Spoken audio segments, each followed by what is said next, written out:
Students, welcome back to my channel. This is commerce academy and I am Saurabh sir. बच्चों, इससे पहले मैं आप लोगों के लिए एक चैप्टर्स के बारे में इंट्रोडक्शन दिया था जिसका नाम था डेप्रिसिएशन अकाउंटिंग, जो चैप्टर क्लास 11 और as well as foundation level and BCom level के लिए इक्वल जरूरी है।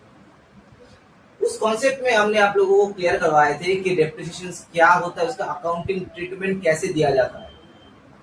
आज उसी चैप्टर से रिलेटेड एक क्वेश्चन को हम लोग सॉल्व करेंगे ताकि वो आप लोगों को और भी समझने में आसान हो।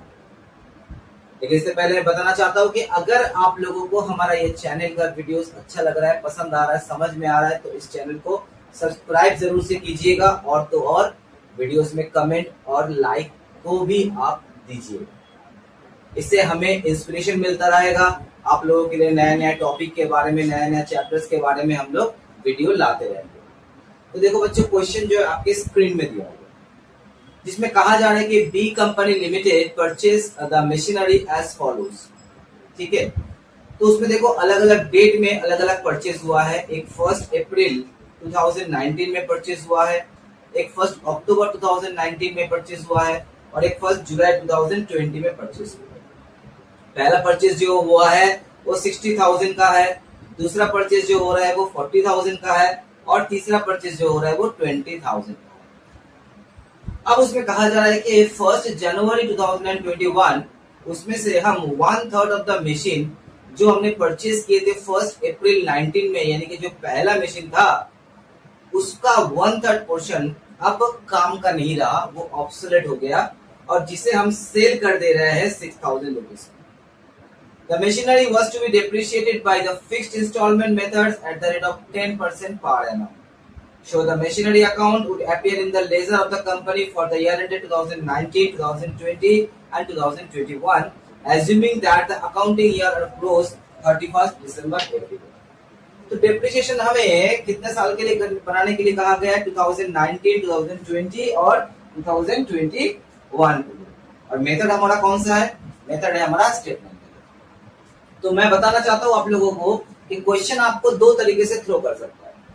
एक, या तो आपको स्टोरी जो है वो स्टार्टिंग से दिया जाएगा, जैसे कि इस क्वेश्चन में दिया जा रहा है आप पहला मशीन कब खरीद रहे हैं, दूसरा मशीन कब खरीद रहे हैं, तीसरा मशीन कब खरीद रहे हैं, उसमें से आप कितना पार्ट ऑफ मशीन को सेल कर रहे हैं। या तो आपको स्टोरी किसी भी बीच वाला साल से दिया जाएगा, मतलब प्रीवियस का जो भी कहानी है वो आपके लिए एब्सेंट रहेगा।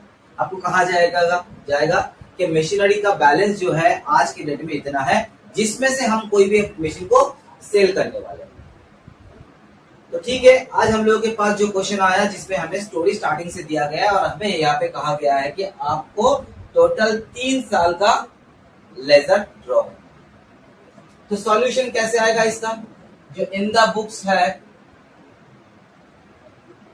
इन the books of B company आएगा, जिसमें हम क्या करेंगे, यहाँ पे एक मशीनरी अकाउंट बनाएंगे और वो भी 3 साल के लिए बना।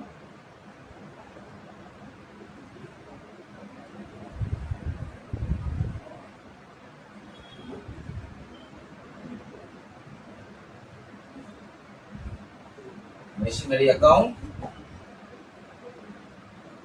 ठीक है, date, particulars, amount, date, particulars. चलो, तो स्टार्टिंग कब से हो रहा है बेटा? स्टार्टिंग हो रहा है आपका 1 अप्रैल 19 में 60,000 का आप एसेट को परचेस करें। लेकिन बाद में ये बोला गया है कि उसमें से 1/3 जो है वो ऑब्सोलेट हो जा रहा है, तो बाकी 2/3 जो है वो रह जाएगा। तो हम क्यों ना अपनी सुविधा के लिए मशीन को पहले से अलग कर देते हैं। जो पार्ट हम बेच देंगे उसको हम लोग मशीनरी 1 पकड़ लेते हैं, यानी कि M1 पकड़ लेते हैं, और जो पार्ट रह जाएगा उसे हम M2 पकड़ लेते हैं। तो यहाँ पे बस एक सिंपल नोट दे देंगे कि 1/3 of the machine, 1/3 of the machine purchased on 1 April 19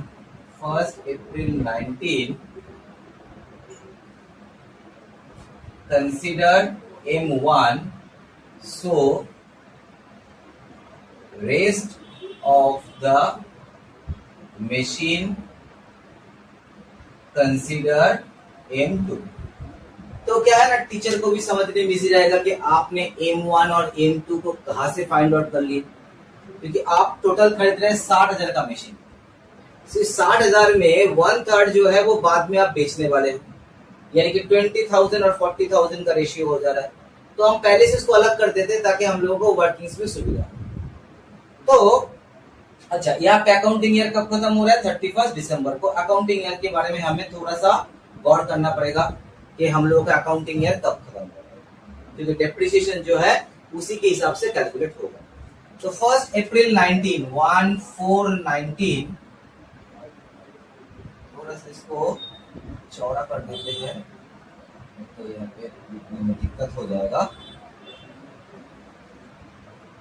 1419 to bank 60,000 का आपने एसेट्स परचेस किए। जो जर्नल एंट्रीज हमने लिखा है तो उसमें मैंने कहा था कि जब हम एसेट्स को परचेस करते हैं तो उसका एंट्री होता है क्या? Assets account debit to bank account या कैश अकाउंट। ठीक है, तो 60,000 का आपने एसेट परचेस किया जिसमें M1 है, M2 है, 1/3 M1 है और 2/3 M2 है। देखो सेम ईयर में हम लोग फिर से एक एसेट को परचेस कर रहे हैं 1 अक्टूबर 19 में। 1 अक्टूबर 19 में हम लोग दोबारा से परचेस कर रहे हैं 40,000 का एसेट्स। ठीक है, चलो तो अब इस साल खत्म कब हो रहा है? 31 दिसंबर 19। अब हम क्या करेंगे? इसमें डेप्रिसिएशन लगाएंगे। तो डेप्रिसिएशन का एंट्री क्या था? डेप्रिसिएशन हम लोग अगर विदाउट प्रोविजन मेंटेन करते हैं तो depreciation account debit to assets account, यानी कि एसेट्स में बाय डेप्रिसिएशन आ गया। तो अब हमारे पास टोटल कितना मशीन हो गया? 3 मशीन हो गया, M1, M2 और M3। कौन से मेथड से डेप्रिसिएशन है? स्ट्रेट लाइन मेथड से, यानी कि फिक्स्ड अमाउंट ऑफ डेप्रिसिएशन है जो हर साल चार्ज होगा। तो हमारा M1 का वैल्यू कितना था? M1 का वैल्यू था 20,000। तो 20,000 का 10% डेप्रिसिएशन रेट है, तो 2,000 करके इसका हर साल का डेप्रिसिएशन। लेकिन पहला साल में ये परचेस कब हो रहा है? ये परचेस हो रहा है 1 अप्रैल को, और हमारे अकाउंटिंग ईयर जो है वो दिसंबर को एंड हो रहा है, यानी कि पहला साल पहला मशीन पूरा काम नहीं कर रहा है, वो केवल 9 मंथ का ही काम कर रहा है। ठीक है, अप्रैल से लेके दिसंबर तक का सिर्फ 9 महीना ही काम कर रहा है, तो डेप्रिसिएशन भी 9 महीने का ही होगा। यानी कि 2,000 अगर इसका एनुअल डेप्रिसिएशन है इंटू 9/12 करेंगे, तो 2,000 का अगर हम लोग 9/12 करते हैं तो आता है 1,500 रुपीज। तो M1 का डेप्रिसिएशन आ गया 1,500 रुपीज। ठीक है, वैसे ही M2 का भी करेंगे। M2 जो कि 40,000 का था उसका 10% हो जाता है 4,000। ये भी तो सेम डेट का ही परचेज है, तो यानी कि इसके ऊपर भी आपका 9/12 के हिसाब से 3,000 का डेप्रिसिएशन। और M3, ये M3 को हम एक्वायर कब कर रहे हैं? M3 को एक्वायर कर रहे हैं हम लोग अक्टूबर में, यानी कि अक्टूबर, नवंबर और दिसंबर 3 महीने का ही केवल डेप्रिसिएशन होगा इसके ऊपर। तो 40,000 का एसेट्स है जिसका 10% होता है 4,000। 4,000 का हम लोग इसको 3/12 करेंगे, तो 4,000 का अगर हम लोग 3/12 करते तो आता है 1,000 रुपीज। तो पहला साल हमारा टोटल डेप्रिसिएशन आ रहा है 3,000, एक 4,000, 5,000 और 500, यानी कि 5,500 का डेप्रिसिएशन पहला साल में आ रहा है। चलो उसके बाद हम क्या करेंगे? इसको बाय बैलेंस सीडी निकाल देंगे। पहला साल भाई हमारा खत्म हो चुका है, हमारे पास 1 लाख का एसेट्स था और जिसमें डेप्रिसिएशन हुआ है 5,500 का, यानी कि 94,500 जो है वो हमारा पहले साल के एंड का एसेट्स वैल्यू हो गया। चलो पहला साल खत्म। अब हम क्या करेंगे? इसको कैरी फॉरवर्ड करेंगे नेक्स्ट ईयर में, यानी कि 1 जनवरी 2020 टू बैलेंस बीडी 94,500। अब देखो तो 2020 में हमारा क्या ट्रांजेक्शन हो रहा है? 2020 में जुलाई महीने का 1 तारीख को हम एक और न्यू मशीन को एक्वायर कर रहे हैं 20,000 से। तो 1 जुलाई 2020 टू बैंक एक न्यू मशीन फिर से एक्वायर कर रहे हैं जिसका वैल्यू है 20,000। क्या इस साल हम कोई मशीन को डिस्पोज कर रहे हैं, यानी कि बेच रहे हैं? नहीं, इस साल कोई भी सेल नहीं है, जो भी सेल है वो नेक्स्ट ईयर में। तो चलो बस इस साल भी हम डेप्रिसिएशन देंगे और साल को खत्म करेंगे। साल खत्म हो गया कब? 31 दिसंबर 2020। हम इसमें अब डेप्रिसिएशन लगाएंगे। तो अब हमारे पास 1 2 3 तो पहले का ही था और एक चौथा मशीन आ गया। तो टोटल मशीन कितना हो गया? M1 M2 M3 और M4, जो कि हम जानते हैं कि स्ट्रेट लाइन मेथड में अमाउंट फिक्स किया जाता है और वही हर साल का डेप्रिसिएशन होता है। तो यहाँ पर भी अमाउंट फिक्स किया गया था। कितना था? M1 के लिए 2000। और ये जब पूरा साल काम हो रहा है, क्योंकि 1 जनवरी 20 से लेकर 31 दिसंबर 2020 तक ये M1 M2 और M3 हमने पूरा यूज किए, तो इसके ऊपर पूरा डेप्रिसिएशन होगा। M1 का डेप्रिसिएशन कितना है? 2000। M2 का कितना है? 4000 और M3 का कितना है? 4000। इन तीनों के ऊपर तो हमने फुल डेप्रिसिएशन चार्ज कर दिया। अब 20,000 हमारा न्यू मशीन है, जो कि हम जुलाई में खरीद रहे हैं, यानी कि केवल 6 महीने का डेप्रिसिएशन होगा। तो इसका एनुअल डेप्रिसिएशन कितना होगा? 20,000 का 10% यानी कि 2000। तो 2000 का हम लोग क्या करेंगे? सीधा हाफ कर देंगे, क्योंकि ये 6 महीना यूज हुआ है। तो टोटल डेप्रिसिएशन कितना हो गया? 4 4 8 2 10 एंड 1 11,000 हो गया हमारा टोटल डेप्रिसिएशन। बाकी जो है वो हो गया हमारे लिए बैलेंस सीडी। तो टोटल में कितना आता है? 94,500 प्लस 500 यानी कि 1,14,500। ये हो गया हमारा टोटल एसेट्स का वैल्यू। ठीक है,